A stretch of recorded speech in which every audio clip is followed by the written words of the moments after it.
Saya izin mau menuju ke Pak Dr. Rahman dulu ini. Ya. Ya, silakan. Assalamualaikum warahmatullahi wabarakatuh, Pak Dr. Rahman. Waalaikumsalam warahmatullahi wabarakatuh.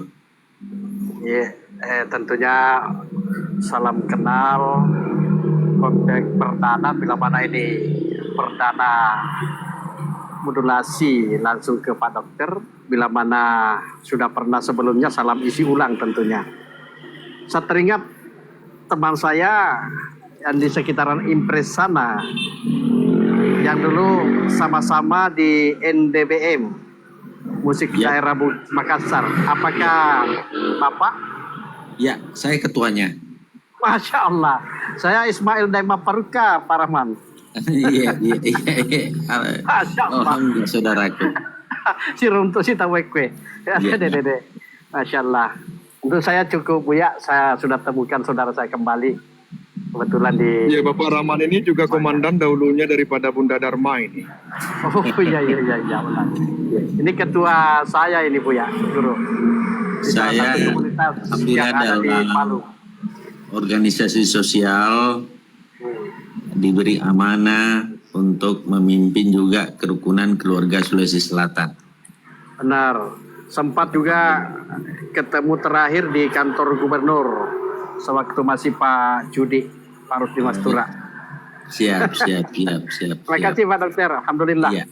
Lah jumpakan di sini. Sekaitan dengan hal itu, sebenarnya ini amanah banyak sekali. Sampai saya ketua RT, Bu ya. Sampai ketua RT. Masya Allah. Ketua kerukunan keluarga Sopeng provinsi, ketua di mana-mana. Saya selalu diberi amanah untuk memimpin organisasi sehingga alhamdulillah banyak berinteraksi dengan saudara-saudara kami di sini, dan mudah-mudahanlah dengan amanah ini juga bisa minimal teman-teman saya bisa, intinya adalah bagaimana memandang orang di mana dia berdiri. Itu yang saya selalu pakai. Memandang orang di mana dia berdiri.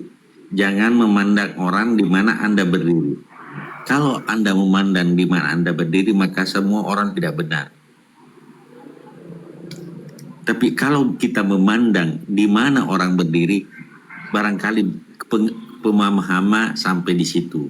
Barangkali tingkat kemampuannya sampai di situ. Sehingga kita mampu memahami orang. Itulah orang yang bijak. Nah, seperti itu saudaraku Ismail Daima Paruka. Siap. Saya ditanya kemarin, saya masuk ke MDBM tentang zakat. Saya bilang zakat itu cuma dua, yang menerima dan yang memberi, ya kan? Yang memberi zakat dan yang menerima zakat.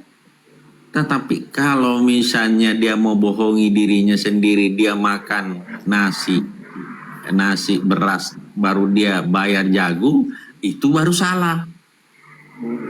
Makanya saya katakan di MDBM, kalau mau bayar zakat, sebaiknya melebihi yang lebihkan sedikit. Walaupun ada aturan pemerintah, kalau melebihkan jauh lebih baik. Supaya kita tidak salah, jangan sampai tertipu. Ada orang mengakal-akali, dia makan beras mandi, tetapi dia hitungnya beras 42 yang keras. Akhirnya biayanya di store lebih rendah. Jangan begitu. Jangan pelit-pelit amat sih dengan persoalan agama. Seperti itu, Ismail. Saya kemarin banyak ditanya sama Faruk tentang zakat. Jawabanku ya, kalau Anda tidak mampu memberi zakat, ya menerima zakat. Nah, apakah pembayaran zakat itu bisa dilakukan pada saat awal bulan Ramadan atau pada akhir? Saya kira sudah selama bulan suci Ramadan itu sudah bisa kita bayar zakat, supaya badan amil itu mampu untuk memberikan kepada orang yang berhak menerima zakat itu. Itu saja pertanyaannya kemarin yang waktu saya masuk ke MDBM. Seperti itu dia memperlukan. Ya, terima kasih Pak Dokter, terima kasih Guru, juga saudara dan saudariku semuanya. Jadi saya sampaikan di sini, bukan saya bangga-banggakan. Pak dokter ini Buya, itu jarak likuifaksi dari rumah beliau itu tidak sampai 300 meter itu. Itu yang porak-poranda itu. Yang alam tiba-tiba ambruk hancur. Di beliau ini termasuk rumahnya yang tidak sampai ada rusak begitu.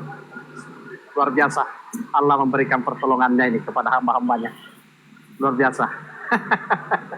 Makasih Kan Buya. 300 Dinda, 50 meter dari jalan itu yang rusak itu hanya 50 meter. Iya, iya. Tapi Maha suci Allah, saya tidak berani untuk mengklaim. Maha suci Allah, ini barang-barang ini utuh. Tetapi lewat rumah saya, rumah sakit tenggelam 1 tingkat ke bawah. Benar.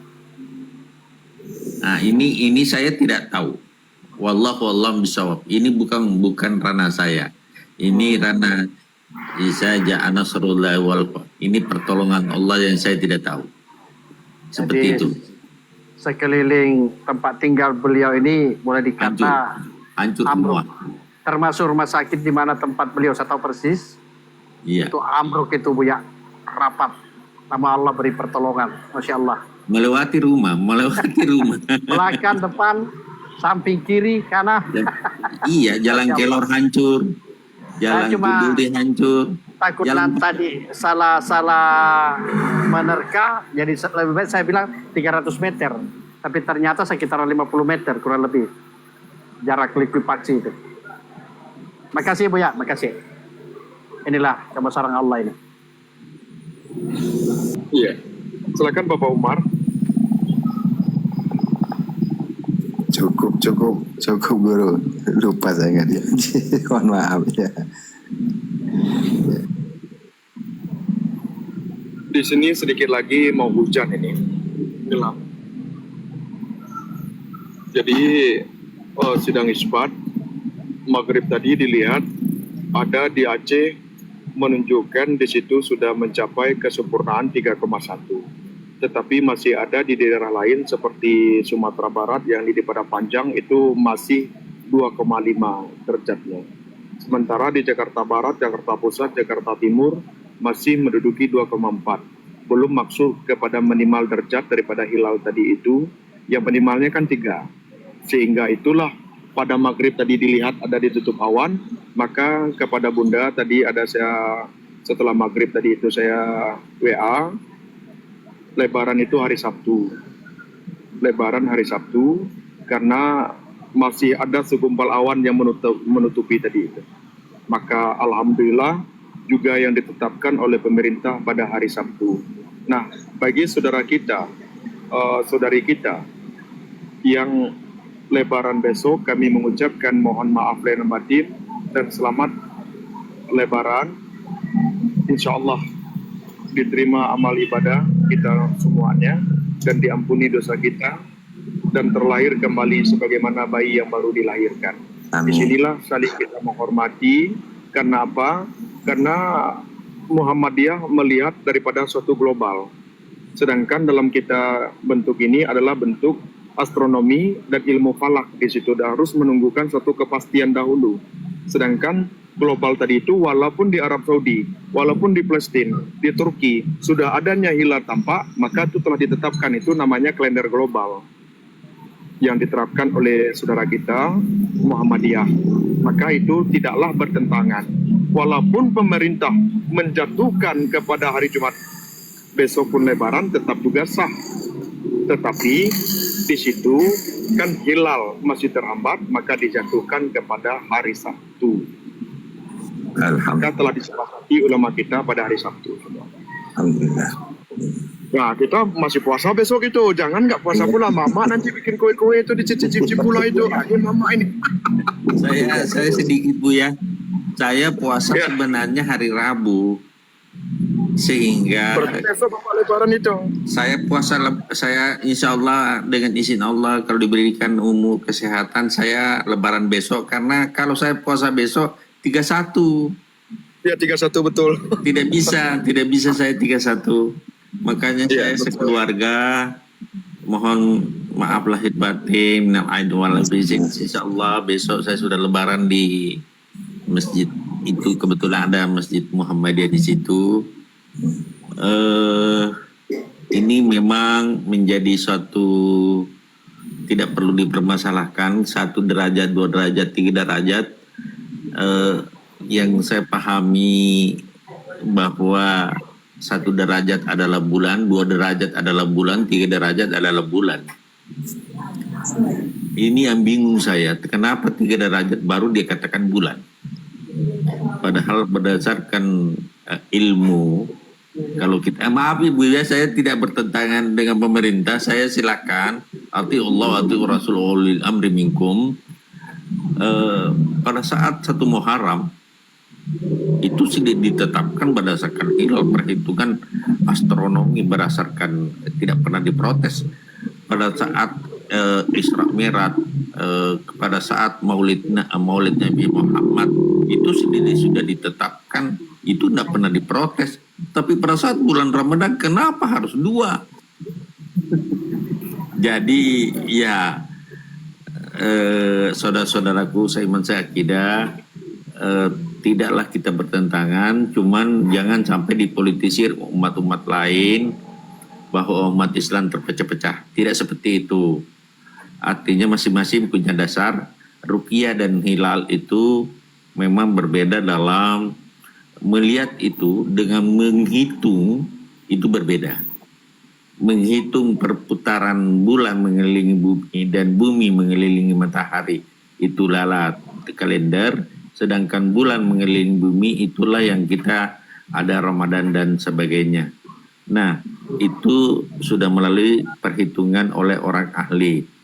Tetapi hadis lain mengatakan harus melihat dari minimal berapa orang yang terpercaya, Buya ya, itu hadisnya seperti itu. Jadi kalau Aceh sudah 2-3, kalau dia lebaran besok ya sah-sah saja. Artinya sudah memenuhi syarat keduanya.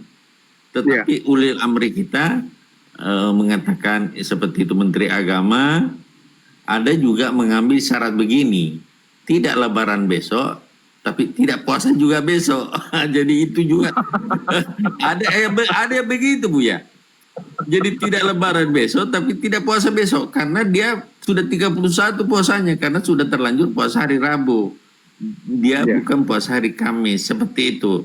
Jadi berdasarkan sidak isbat di rumah tadi itu akhirnya diputuskan besok lebaran, insya Allah. Seperti itu saya Buya, mohon maaf karena itu saya termasuk diantara sedikit yang pemahaman saya berdasarkan sains dan teknologi. Seperti itu Buya, saya punya pemahaman, bukan pembenaran, tetapi ada landasan hukum dalam melakukan sesuatu, ada juga dalil, ada dasar yang saya pegang, seperti itu. Ya, semuanya ada dasar, ada kekuatan masing-masing. Akan tetapi di situ kan betul tidak adanya perpecahan. Akan tetapi semuanya ada alasan dalam bentuk ilmu falak, astronomi, dan kalender, dan melihat secara langsung itu pun harus ada saksi. Itu benar semua. Tetapi itu telah ditetapkan dalam suatu hal, keputusan, ya itulah yang kita jalani. Bagi saudara kita yang telah mendulukan lebaran daripada yang lainnya, tentu kita alhamdulillah. Karena apa? Telah genap 30. Nah, kita sekarang mengenapkan juga 30. Karena puasa hari Kamis. Nah, insya Allah menjadi yang utama adalah bagaimana dosa-dosa kita ini terus kita bertobat dan minta ampun kepada Allah. Nah, itulah yang disampaikan oleh Rasul. Barang siapa yang ianya berada pada bulan Ramadan akan tetapi tidak diampuni oleh Allah dosanya, itulah yang dikatakan satu kecelakaan padanya.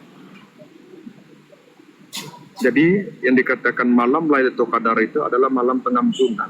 Maka dikatakan bulan penuh rahmat, bulan kemuliaan. Maka selalulah kita minta ampun kepada Allah. Insya Allah ada masa kita silaturahmi kembali Selamat Lebaran Bapak Rahman besok. Mohon maaf lahir dan batin. Sekiranya besok kita live, besok hari Jumat besok ya. Kita tidak live lagi malamnya insyaallah. Di sini sudah rintik-rintik. Ada saudara Tayo menyampaikan, bertanya, silakan. Sudah cukup, tadi ada yang bertanya dan saya menyimak Buya.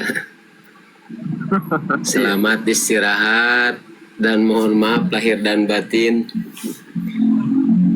di atas kesalahan dan suul adab sama guru.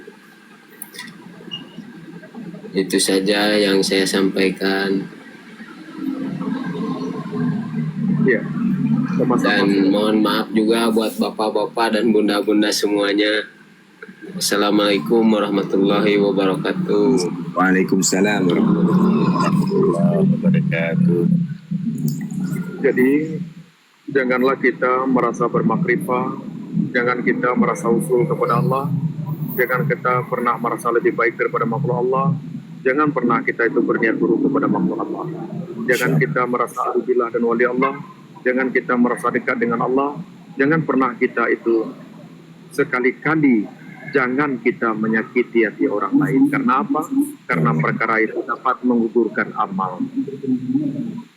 Selalulah kita merasakan Allah dimanapun berada, dalam segala apapun, dan selalu kita bertobat dan bersungguh-sungguh, dan jangan pernah kita itu merasa kita itu diberikan hidayah oleh Allah, diberikan ampunan oleh Allah. Karena apa? Ketika itu kita mengetahui, pada saat itu kita merasa lebih baik dan merasa suci daripada yang lain. Lebih baik kita tidak mengetahui sehingga kita bersungguh-sungguh minta ampun kepada Allah. Terima kasih. Jadi terima kasih kepada bapak-bapak kita semua, bunda-bunda kita semuanya. Insya Allah ada masa kita silaturahmi kembali. Berikanlah kemaafan, mohon maaf lahir dan batin. Assalamualaikum warahmatullahi wabarakatuh, Bapak dan Bunda. Waalaikumsalam warahmatullahi wabarakatuh. Terima kasih Bu ya. Terima kasih guru, terima kasih guru. Terima kasih saudara-saudara. Wa bihamdika asyhadu an la ilaha illa anta astaghfiruka wa atubu ilaik. Wabillahi taufiq wal hidayah. Wassalamualaikum warahmatullahi wabarakatuh. Waalaikumsalam.